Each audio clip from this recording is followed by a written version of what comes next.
Thank you. Thanks a lot.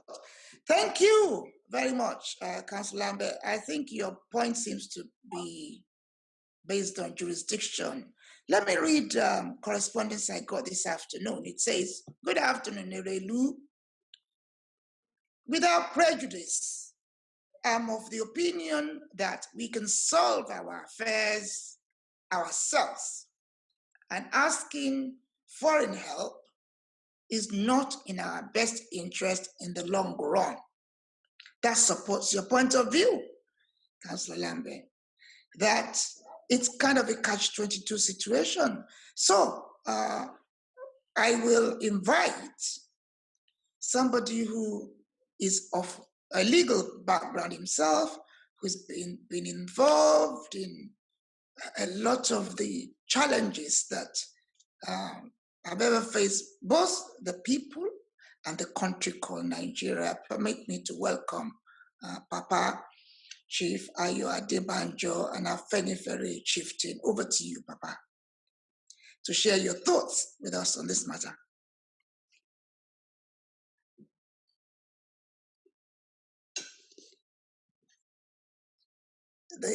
Yes, unmuting local. Have you been able to? Hello. Yes, Am welcome, I right? sir.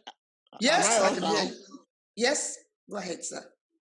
Let me first of all thank you, Irelu, for bringing this point on the front burner.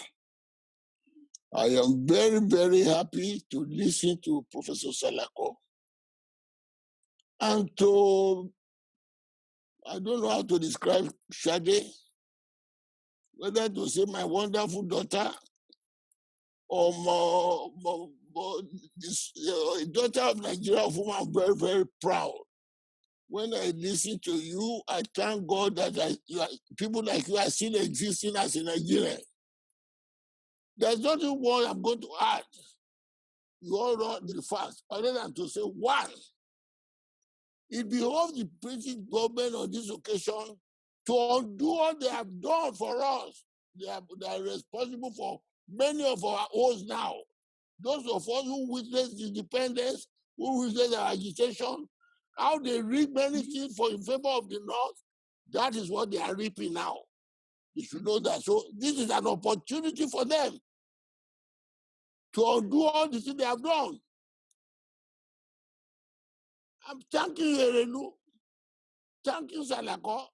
The background you gave. The only thing I'm going to add is to give you an historical antecedent. All that you have, you already have enough to go to international and anything. There is nothing you do other than to save us from this country. Referring to Lai Mohammed, he has a reputation in this country as a liar. They call him Lai Lai. And the government itself has a reputation of denying the obvious. I give you the background. It is in their character to deny everything that exists. One, when the Fulani men were terrorizing the whole of the country, and they killed 70 people in Benue, and the governor of Benue went to Buhari, and he told him, I know those who are worrying me. They wrote to me, this is their name and all that. Just to show you that when they tell you they deny anything, they know. It's an intentional thing, which General former Danjuma said that it's an attempt to wipe out the Christian and the non-Fulani from Nigeria. It's intentional. When the governor of Benue went to Buhari and laid on this on that these people are the people who are responsible for killing 70 people in my area and they are buried one day. What did Buhari tell them? He said, go and make friends with your neighbor. I'm only giving you evidence to show that they are denying this obvious thing. It's not a new thing. It's in their character. It's in the character of this government to deny the obvious. I go back to 2015 when Buhari first came in. The commission, the electoral officer in Kano, who witnessed the rigging for him, because of the fear of coming to give evidence, the man was burned alive within his house, with his family and everything. Until today, no one person was arrested or prosecuted for that offense. Go and find out. So when they say they did something, it's in their character. In 2018, when the Fulani harassment, they killed, at Christmas Eve, they killed 800 Christians in southern Kaduna. And the vice president was forced to go there to put, they killed them, wiped up their houses, raped them. The president VP went there to locate, to stop it. The following day, they did the same thing. Till today, there is not a single arrest, not to talk of prosecution. That is this government of Buhari, of which Lais Mohammed is the spokesman. It is a tradition for denying the obvious. And I want to say, sir, don't say until the government finish to act, then you come in. By the time you come in, you will have been finished in Nigeria. Because all avenue of telling you the truth, they are really silencing them. Even the television houses that is exposing them, like I read Arise, AIT, and all those who are exposing this is associated, they have threatened them by giving them obnoxious sanctions just to silence them. The only other avenue of knowing what is true in Nigeria, the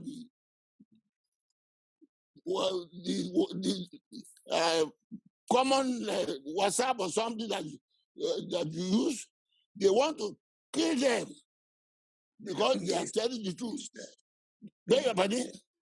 Then, sir.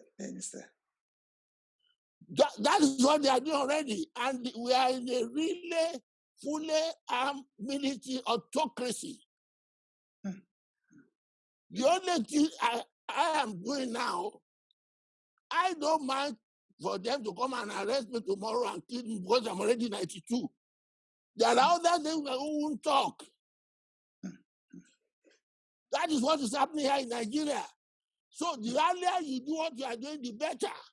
Don't wait until they do anything in the place.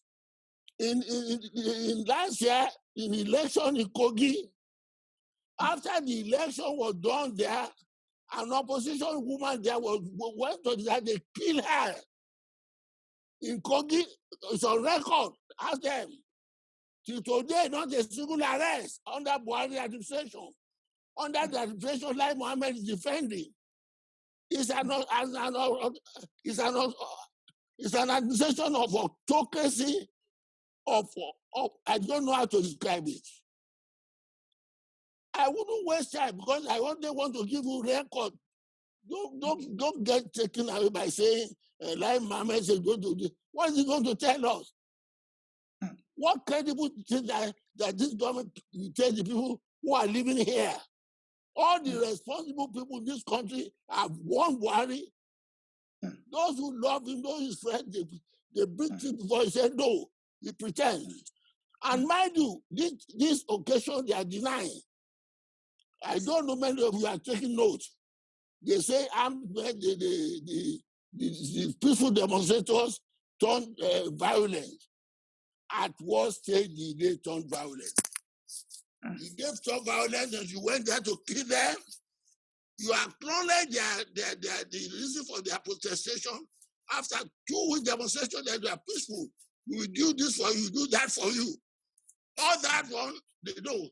And they organize people to go and disturb them. The violence that took place was organized by this government. Nobody was able to tell you that. It is they who organize that as in order to say, in order to give them a bad name. They did that. We know that. And none of us were seeing when these people were being killed, when they were put up the banner of Nigeria, the banner was without stain. They say we are peaceful. We are all seeing it on the television. Then they are shooting them. And they are disgracing this country every time by denying what the whole world knows, by denying what those of us in the country know. That's the shame I have. As somebody who fought for the independence of this country, I am ashamed. Trying to defend the name they give us, you do something bad, you can, instead of holding up or trying to show remorse. Imagine Lai Mohammed saying they're going to discipline CNN. Who is Lai Mohammed? Who is the government of Nigeria against CNN? Is that not the truth? All that fake glory, the says we have our glory, we are independent. Independent of to oppress your fellow man. There are it's a record for denying the obvious. So don't get yourself be worried about that. Right. That's what I want to say. And again, now talking to a future something. If you want to help us, the solution to this is to press for the restructuring of this country now. Back to federalism. People who don't know all the power that Buhari is using to oppress, to kill, and maim is under this constitution imposed on us. The constitution we are currently, it's not our constitution. It is the army that introduced it in 1966. The constitution the founding fathers gave us, Buhari and Saudana, Awolowo, and Azikwe, is not what they are using now. What they agreed to in 1954 is purely federal with autonomy for the regions. I have said it, I have not denied it. Until the army came in 1966, all the atrocities that were expressed under the constitution were imposed on us by the military regime composed of the northern soldiers. That must be noted. All that you are talking about is not what the constitution the colonialists gave us. It is not the agreement we had before our independence. It is what we got rid of when the Awolowo have told them that Nigeria is a geographical expression. That was rectified in 1954 at London Constitutional Conference. And we brought it home, and the regional government were created to the extent that this region has a foreign embassy in London. It was that constitution that carried on until we had independence in 1960. The Eastern region and Western region had their self-government in 1957. The Northern region had their own in 1959. After that, we have our own independence in 1960. When they tell you they don't know what is restructuring, we have to go back to the constitution that our founding fathers gave us. They've taught them here, I think they don't understand. Because that's where the truth lies. And they will not try to do it. So if you want to help us, you are telling us what after. What recommendation can you give? The effective thing you can do now is the moment you get them to restructure the country back to federalism, all the power of autocracy will be removed. That is the thing you can do for us. Because they will not do it, because the moment they do it, the power of autocracy will be removed. And I want all other things I can tell you already know. So that I must emphasize to you, I'm a witness here. There is nothing that's done that you have known that is correct. All that Lai Mohammed is talking is absolute nonsense. It's untrue. I don't mind coming to arrest me for fake news, because that's their thing. That's how they harass everybody in the country. The press people, they harass them. They can't publish the right thing. They have to do self-censorship. We are now autocracy in this country. The communist country of the world, when there was the fight between democracy and communist country, what we are having now is worse than that. and the president do, they try a lot. We don't say they try, but they are still censoring themselves. All the popular newspapers censor themselves because they threaten them with closure, they threaten them with arbitrary fine. So this putting us on the public burner is my gratitude to Orelu, Personality, and all and Professor Salako. Whatever you can do to save us. Those of us in Nigeria were in a bondage. And whatever you can do from outside, please do it for us. Even the leaders of this country, they are approached by Buhari. He didn't say anything, he just said, yes, thank you. And he does all this autocracy with impunity. Because he is the most powerful president in the whole world under this constitution. So the sum total of this thing is ask him to change this constitution now. And the things that they're using, they're diverting the attention of the country from changing the constitution to who is the next president. Who are you going to? It's all the diversion. You keep on talking until the next election, then we go back to square one. Please save us. We are under bondage. Save us. We are under slavery. We have there's no remedy in this country. All the leaders of the country who know that talk to him, he will listen. Because the power is under him. And you are not careful, they arrest you overnight, they lock you up, and all sorts of things. Thank you, Erelu. Thank you, Eti. Thank you, Casino. All of you there, God bless you. Amen, sir. Thank you very much indeed. Well, I'm praying that I'm going to live as long as you, and a little bit more. If at 92, if I get to 92 and I can express myself so well, wow, I will be very, very pleased. Thank you so much, sir, for all what you've done over the years and you continue to do. If you've just joined me, we are looking at what seems to be the points already expressed in the response of the British government to the petition signed by 220,070 people. And the people are asking for sanctions to be imposed on Nigerian government officials. We've heard so far that smart sanctions may be a better way forward. We've also heard that, well, perhaps now that the protesters have, unfortunately, nobody is able to know where on earth all these protesters could have come from, because you signed with your names. Let's say right now, there's also a point of view that perhaps it will not be right for Britain to get involved, because the government of Nigeria, as far as ENSA violence and killings of innocent people are concerned, the government hasn't so far been found wanting. True or false? Evidence suggests that it isn't true, because Nigeria's got a track record. I mean, I can think of so many. I can tell you there was one nightmare I believe I can't recover from was horrific killings of young people in eastern Nigeria during the time of Nnamdi Kanu. So many of them massacred. We all saw it on TV.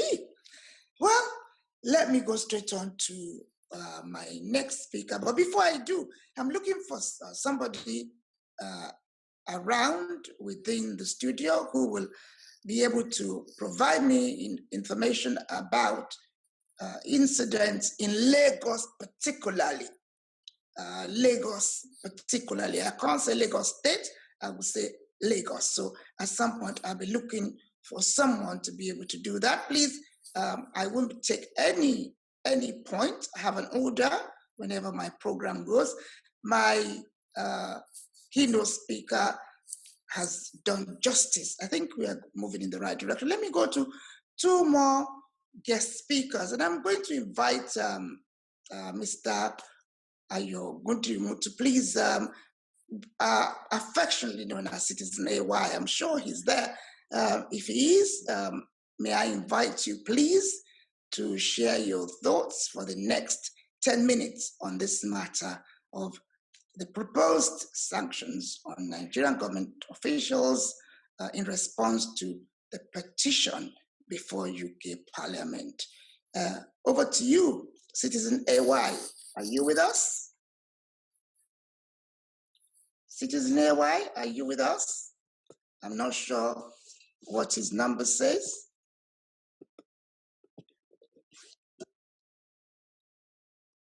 Right. In the absence of Citizen AY, I'm going to go straight on to the publisher of the Trumpet, and thank you, Otumba Femi Okutubo, for many, many years of support to facilitating what is good for and the interest of not just Nigerian, but Africans as a whole and the whole humanity. Otumba Femi Okutubo, please share your thoughts with us on this topic before us. Over to you. You have 10 minutes to do so. Okay. Thank you so much, man. Good evening. And I want to sort of say a big thank you for this forum. I also want to acknowledge and appreciate the thoughts that have been shared by the other speakers. And I want to especially also give due honor and respect to our father, Papa Adebanjo. Moving on very swiftly, I think I'm going to come from a slightly different perspective. I'm going to come from the perspective of a journalist. And part of our training is to make sure that we deal with facts. Facts are sacred, and we're not really allowed to allow our own opinions or our own emotions to override facts.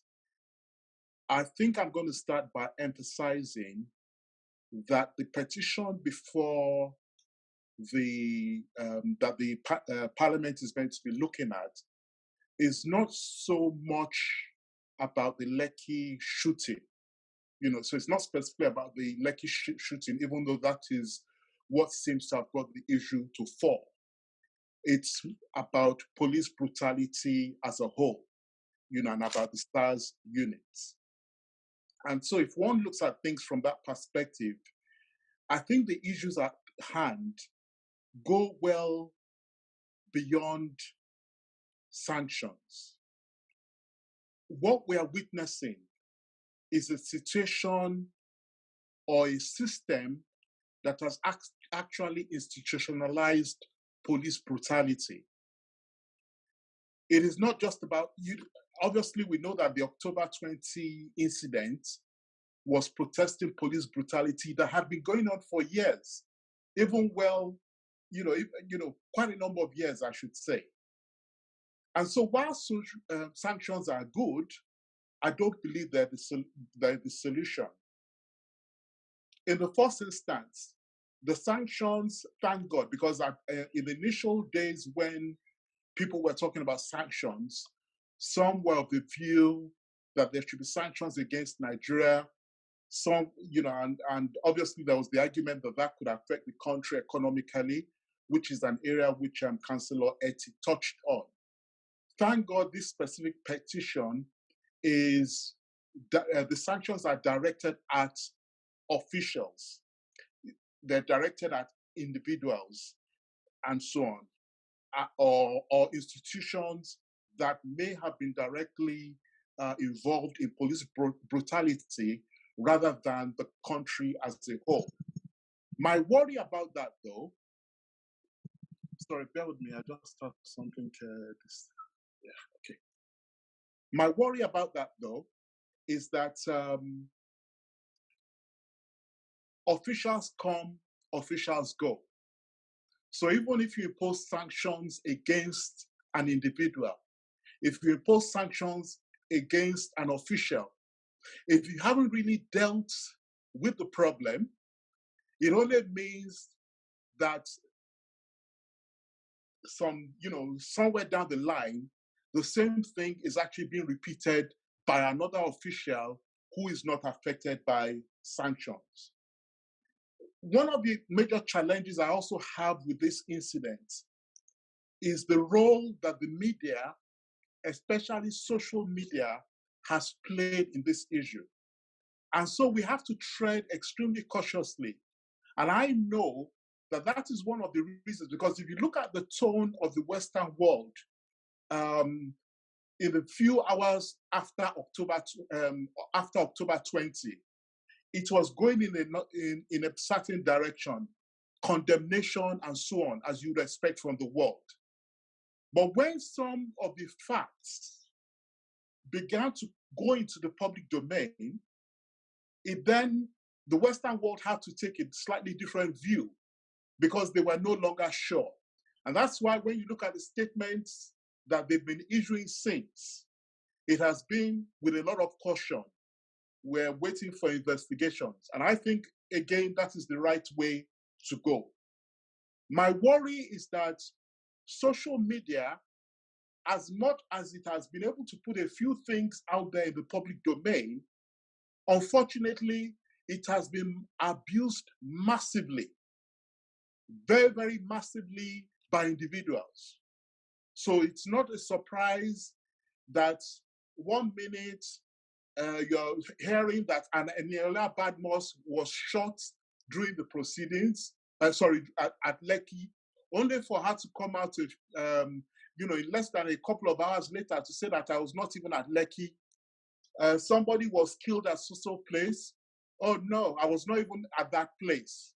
Oh, the flag that was used, an image of someone that had the flag, carrying a dead person, was actually used in a drama.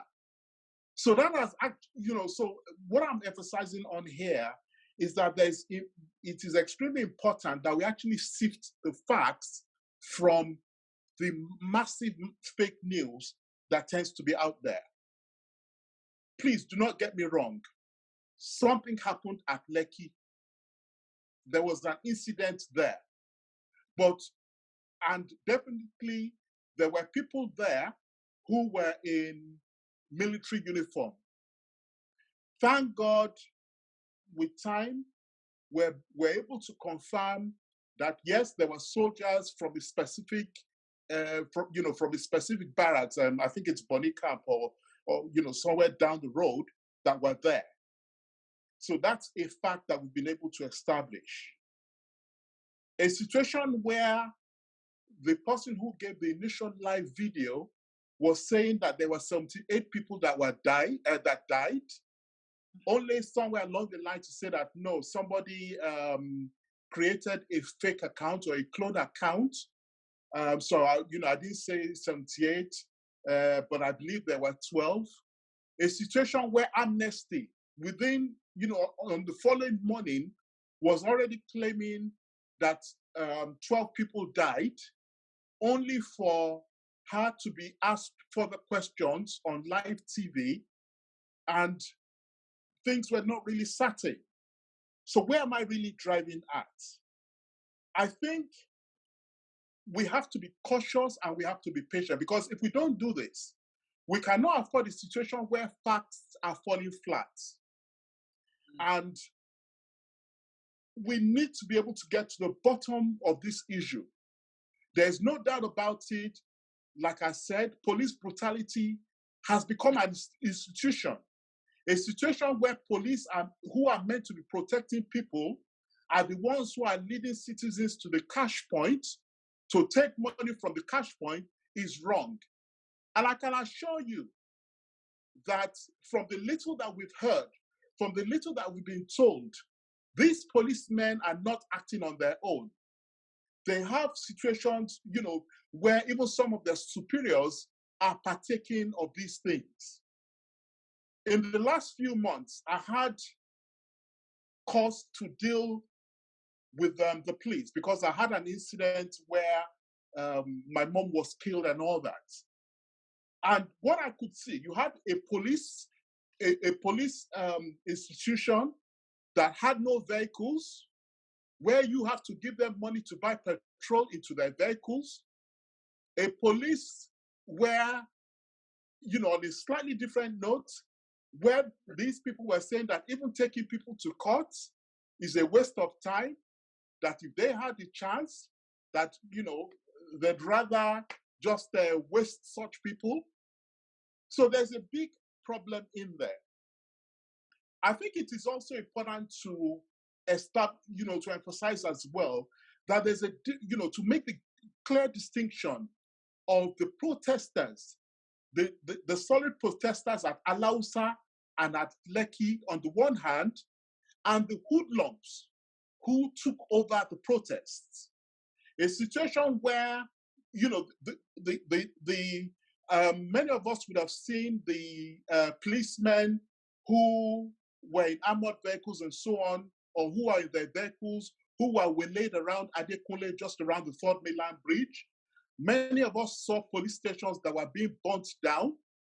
Those were not done by the protesters. They were done by hoodlums. And so, a situation where the army were called in, because what was obvious was that there was a breakdown in law and order. The police were no longer in control. They were not able to quell things, and so the army was called in. But if you ask me, the army or the soldiers should not have gone to Lekki, because those were peaceful protesters. The army should have gone after those hoodlums who were causing disaffection and destruction in the society. So where is all this leading to? I think one other point I also want to make is that I think it's quite unfortunate that the way the Nigerian government, especially the presidency, the way this has been handled is nothing to write home about. We had a president who seemed to have gone to sleep. Even despite the fact that people were saying, oh, he needs to come out to address the nation, it took them days to come and address the nation. And even when he came to address the nation, he didn't really try to address the issues effectively. The speech was not sympathetic. It lacked, it really lacked empathy, and it was not reassuring. So where am I going as a conclusion in all of this matter? I would say that, whether Britain is going to impose sanctions on the 23rd, when this issue is debated, if it's about police brutality, they are likely to be able to, gravitate towards doing that. But what I do know is that because they're also going to be talking about what happened on October 20, I believe that Britain is going to await investigations. I believe that Britain is not going to be able to, because they would, that would be the argument. But more importantly, on terms of the issue of jurisdiction and so on, I believe that as citizens of our country, and from the little that we have seen from what happened in early October in terms of those protests, we should be able to take our own destiny into our own hands. We don't need Britain to be able to deal with the issues. And the issues is not even about sanctions. It goes well beyond sanctions. Like somebody said, we have an oppression in the society. We have the elites, who are on the one hand, who are unfortunately continued to downtrod on, tread on, on the less privileged. And those are the things that need to be checked in society. It's a society where you have so many people unemployed. A society where people go to bed not knowing what they go to bed empty, with an empty stomach, not knowing where the next meal is going to come from, is sad. And so it's not just what we have in Nigeria. It's not just about the corruption of the police. It's the corruption of the society. Even the ward chairman or the local government chairman who has been given food to go and distribute. You are giving 12 bags of rice. You keep 11 bags in your own house. You go and distribute 1 bag. Those are the things that are at the root of this, and those are the things that need to be dealt with. Thank you so much, ma'am. Thank you very much indeed, seasoned journalist. Let's go. Thank you very much, seasoned journalist Otumba Femi Okutubo of Trumpets, both online and on the streets. The history says so. Let me welcome you if you've just joined us. I think we've got to a very important point, and the point we've got to, the strands are as follows. This is no business of United. This is really not an appropriate arena for UK Parliament to get involved with. Why? Well, this is beyond just police brutality. We're just seeing smoke. The fire is burning. Let me advance evidence. For those of you who just joined, you may want to contribute. I want to read out to you the contents of a report publicly available, but this is from UK government's point of view. It says, the petition suggests the UK government should consider using sanctions regime to impose, hold on a second, let me see that, to impose sanctions on members of the Nigerian government and police force. I repeat, the request from petitioners suggests that sanctions should be imposed on Nigerian government and police force involved in any human rights abuse.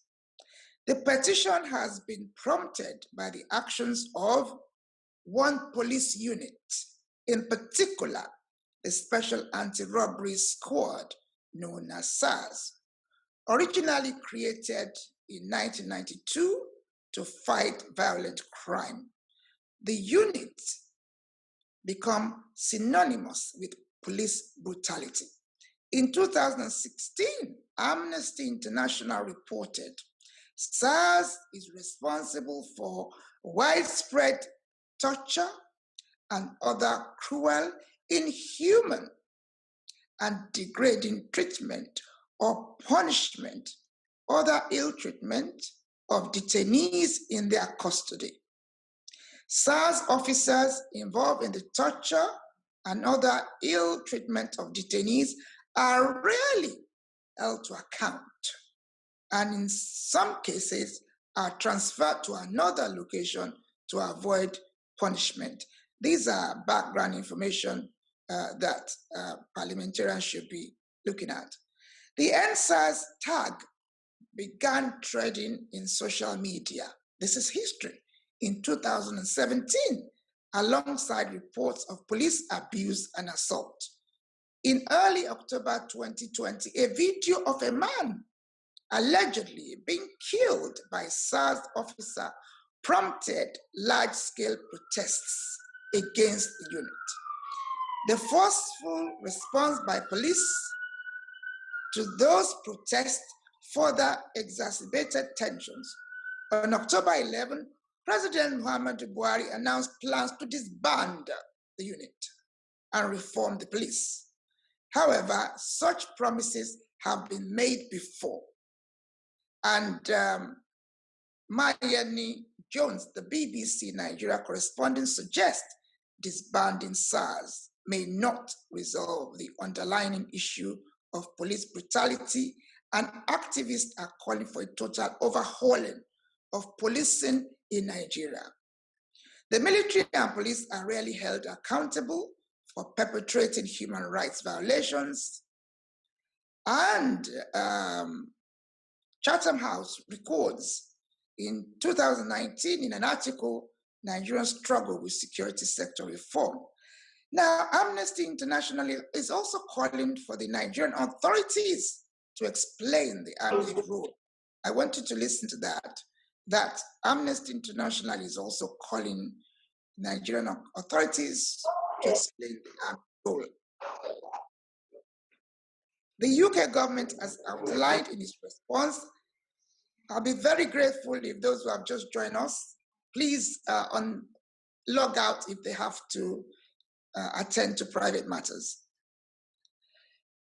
Well, let me say the UK government says we will continue to work with the Nigerian government and international civil society partners to support justice, accountability, and a more responsive policing model in Nigeria.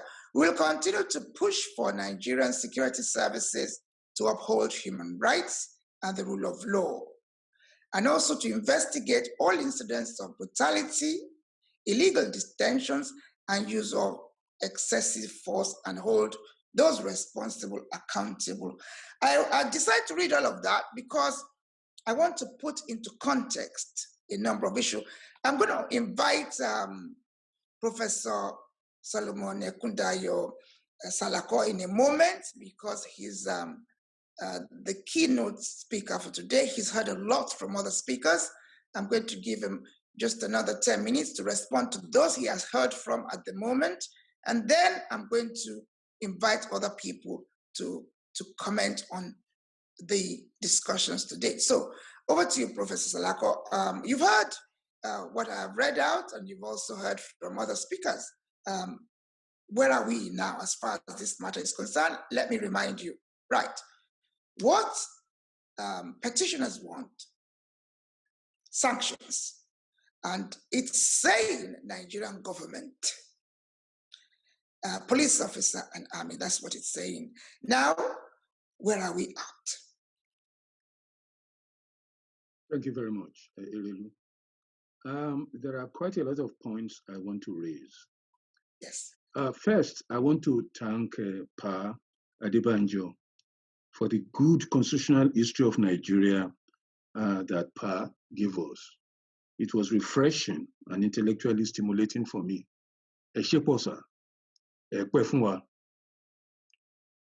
Again, I want to correct some misconceptions and misapprehensions made by Councillor Sonny Lambe. Councillor Lambe said that, well, a colleague said that, well, they have to wait for the Nigerian government to fail to act before you can trigger the international human rights law mechanisms. Well, I'm not only a Nigerian barrister of 41 years standing, I'm also a professor of law. And I can say that, well, that position is wrong. And he mentioned Khashoggi's case, which is quite unfortunate. As a matter of fact, I wrote a paper on Khashoggi last year, even though I didn't. Excuse me, please, Professor. I did send out notes. Please, if you are noisy, please exit the studio. Let me see who is actually noisy. I'm trying to see if I can identify the person. Notice went out. Please, if you have personal matters, please exit. I'll be very grateful to you.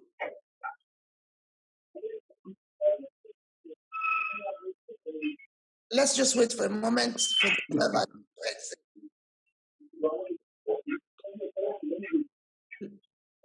If you for you to everybody to meet everybody. Hold on a second. I don't just want to unmute everybody. Yes, I think that's the best thing. It's so irresponsible. Hold on a second. I'm just going to try and basically mute everybody in that respect because I can't get this person to behave.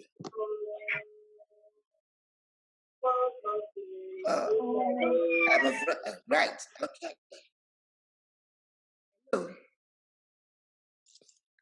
can you hear me?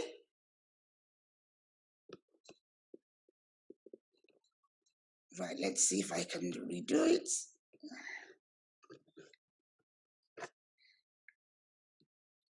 Over to you, Professor. Professor, can you hear me? Hello? No, we can't hear Professor. Let me unmute Professor anyway. Let me unmute myself, yes. Fine, okay. Fine. Over to you. Is that okay now? Yes, please go ahead. Okay. There is a misconception and misapprehension I want to correct. I was told that you don't need to wait for the Nigerian government, that we have to wait for Nigerian government to fail to act before we can trigger the international human rights law mechanisms. That is wrong, and you don't need to do that. And I had Khashoggi as an example. In fact, I wrote a lengthy article on Khashoggi without mentioning Jamal Khashoggi or Mohammed bin Salman. We have to situate that case in its context, in that if not for President Trump, if any other leader was confronted with that, Mohammed bin Salman would have been sanctioned. In fact, I even argued that, well, he didn't need to direct them. For just acquiescing is sufficient, you see, because a person was murdered, not only murdered, but mutilated. And therefore, we cannot say that, well, we must wait for Saudi Arabia to do something before we do something on that. Now, I am not averse to asking the UK government to impose sanctions, but I have my deep reservations. I've been studying Nigerian crisis for a very long time, even prior to independence. And what it shows me is that, well, successive British governments have been pro-North, and they cannot see anything fundamentally wrong with the North. You see, the problem we have is with the North, with an autocratic government. That is the problem we have. And we have human rights machinery to deal with that. The fact that they are holding their inquiries in case of Saudi Arabia did not stop the Human Rights Council from preparing their own report. If a different person were in the United States of America, they would have done something. And I'm sure that, well, Mohammed bin Salman wouldn't try that in President Biden's tenure. He would have thrown the book at him if he tried to do that. So I don't like us to be citing presidents that don't exist. And I don't want Western academics to be telling us something about international law. I've lived the last 46 years of my life on and off in this country. I'm a product of this system. And what they are saying is wrong. I wouldn't expect British government to help us in any way or form, because they've not actually been positive about a Southerner leading the country. They've always been pro-North along. And I can't see them actually supporting us. But if they want to, a token gesture of imposing smart sanctions on the perpetrators, then they can do so. But there is a fundamental issue. Crimes against humanity have been committed, and they've been committing these crimes against humanity all along. And General Obasanjo ratified the Rome Statute, which created the International Criminal Court. There is a machinery for setting this in motion. As far as I'm concerned, on the basis of what I've seen, and I'm sure Mr. Ajagbe will confirm, I'm an evidence specialist. It's enough to take to the International Criminal Court. It is enough to take to the International Court. And if they can allow the Human Rights Council to appoint their officer to investigate, there will be more evidence coming up, which they can present in an international court. Then it is left to the Security Council to make a referral. A referral does not mean that, well, the prosecutor will prosecute. But if he deems it fit to prosecute, then he will issue warrants.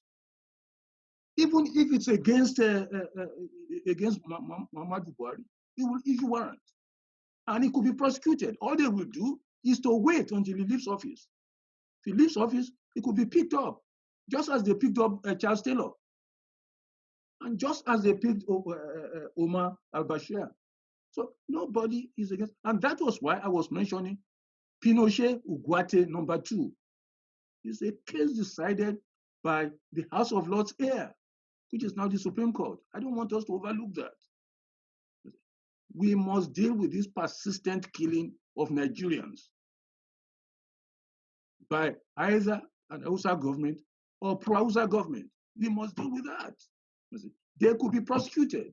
And that was why I mentioned that one of my students was once a prosecutor there. And I'm sure that we could guide him into arriving at a very just decision if it comes to that.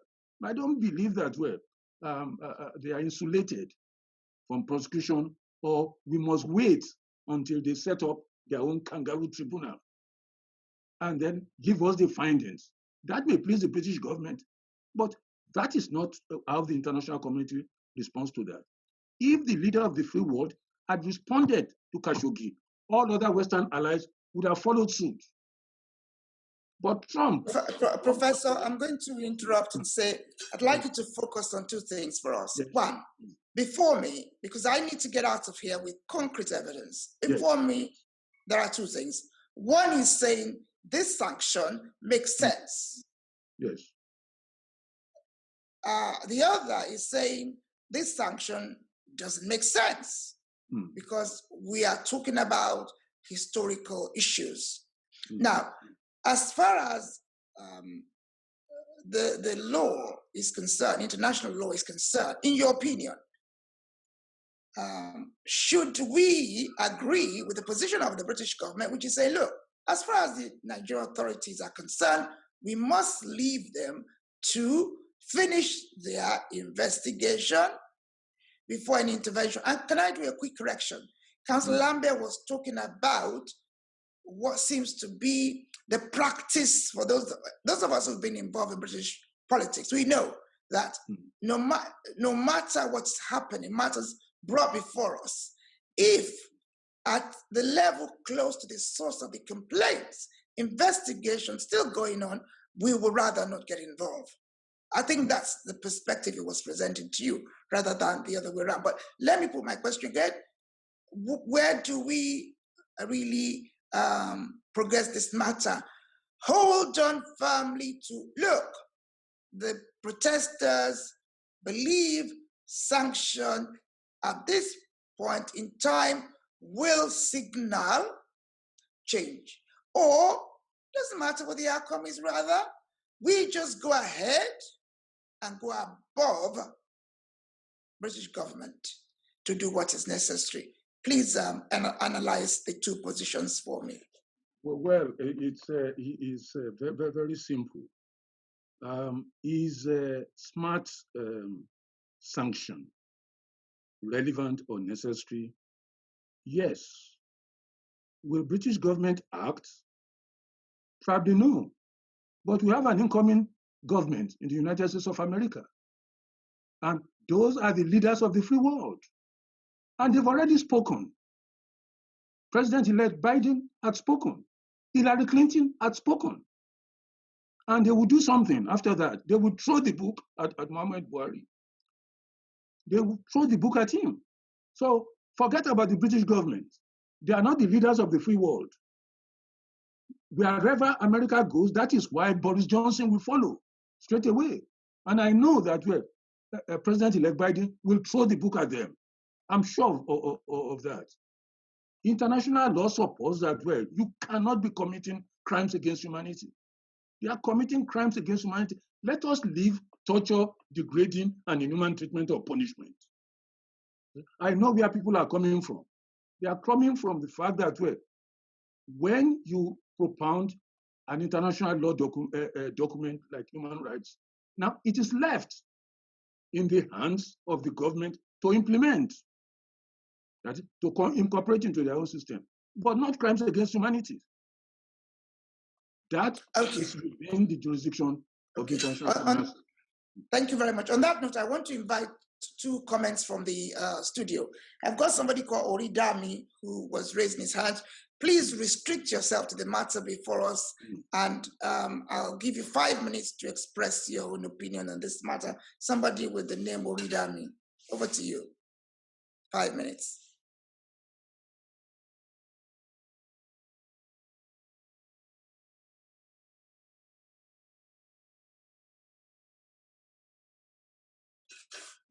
No sign of, I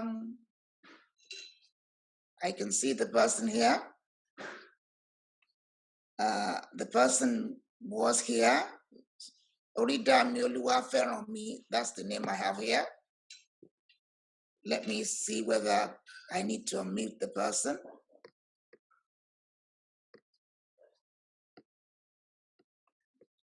Let's have a look. Do I need to? No, I don't need to. Okay.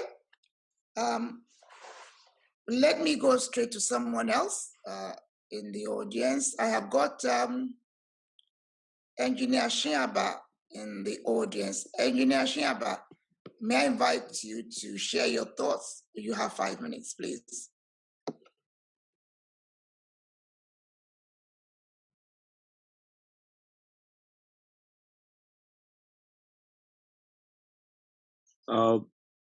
Thank you, Erilu. Can you hear me, please? Hello? Yes, I can hear you. Yes, I can thank hear you, you. Erilu. First, Yes. I would like to thank my other colleagues and elders on this platform. It has been a well-educative platform. I will not take too much of our time. I would like to go straight that I do not think the British government needs any waiting for any inquiry before taking a position on human rights. We had a lot of visible evidences that brutality was used to kill innocent demonstrators. And as a country, the British government just need to express their displeasure. And that should have been done openly and to be seen to be aligning with the people of Nigeria. As regards the petition, I think I believe that the British government needs to show that any form of brutality is not going to be welcome or human rights abuses. And as such, I've aligned myself with the position of the Professor Salako, that smart sanction against individuals that could be identified as perpetrators of this crime should be imposed. I will stop at that for now. Thank you. Although I would have loved to go deep into, because I strongly believe, like my leader, Baba said, that the cause of this problem is basically the constitution that we have. Because in the other platform of Lagos State, we realize that the army did not actually know who is in control, whether to take orders from the Lagos State governor or the president. And that shows the bad aspect of our constitution. So I believe that Nigeria needs to be restructured in such a way that we'll be able to know who is controlling which arms of governance. And the event of the last 2 months shows that the discrepancy in our constitution is very obvious. I think Nigeria needs to be restructured in such a way that the states, even the local governments, should be able to control the security of their environment. I hope the petition will be successful, and the British Parliament will be able to say openly that they are not ready to tolerate all these forms of human rights abuses. Thank you. Thank you very much indeed. I'm going to go straight to, there's a gentleman in the audience whose name is Lawrence. His number ends with 82. Let me invite him to share his thoughts if he wants to. That's the moment for Lawrence. Lawrence, would you like to have 5 minutes to share your thoughts as you've listened to the discussion to date?